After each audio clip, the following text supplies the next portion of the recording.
Greetings, live from Winter Park, Week 16.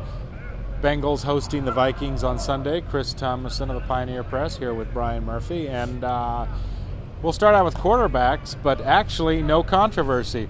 Matt Castle will get his third straight start at the position this week. Probably will start the season finale. But it is of interest that in 2011, the Vikings took Christian Ponder in the first round over Andy Dalton. Dalton came in for a visit, and then the Bengals take Dalton in the second round, and he's turned out to be much better than Christian Ponder. So that's a little bit of a sidelight for Sunday's game, and of course there's also a sidelight involving the coaches in the game, Brian. Yeah, in 2003, Marvin Lewis took over. He was the hotshot defensive coordinator out of Baltimore, had won a Super Bowl, and he hired Leslie Frazier as his defensive coordinator. And 2 seasons later, he fired Leslie Frazier, and it's the only time Leslie Frazier in his working life, either in football or flipping burgers, has ever been fired from a job. And they both addressed that in recent comments in the media, sort of as a learning experience for both. Both were very, magnanimous in their praise for each other. They're obviously still friends. It was a situation that Marvin Lewis explained where, he was known as the defensive coach at the time. He took over some play calling duties from Frazier on the sideline. He says he acknowledged he didn't really give Leslie the support he needed, or maybe the backing he needed, because he was a controlling first-year coach who was also learning on the fly as well.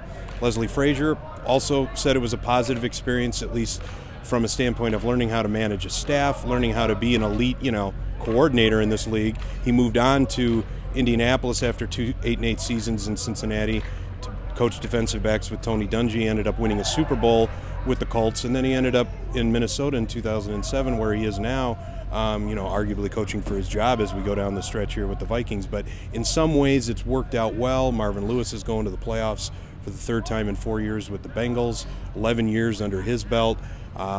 Both of them, I think, recognized that it was a situation that they were young, a little bit inexperienced, and they're moving forward, and they both had high praise for each other.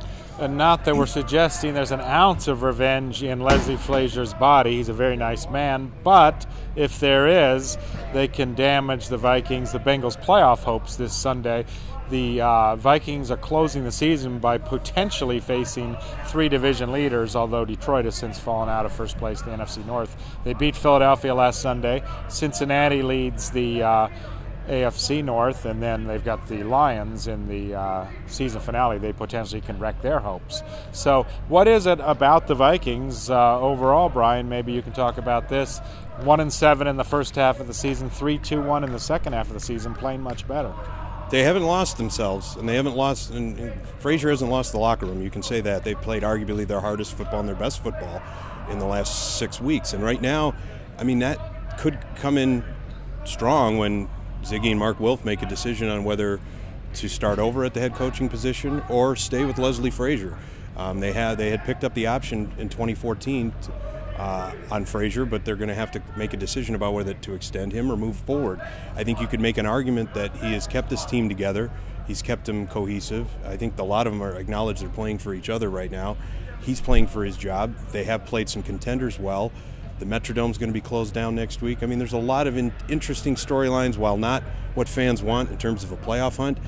I don't think too many people or experts thought this team was going to be any better than 6-10 or 7-9 anyway. They're not that far off from that.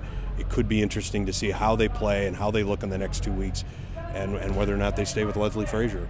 And one more note, Adrian Peterson expected to return against the Bengals after missing 1 game due to a sprained foot.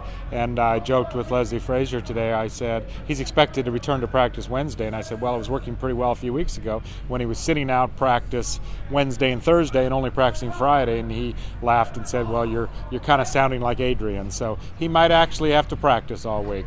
So that's it from Winter Park. Chris Thomason along with Brian Murphy.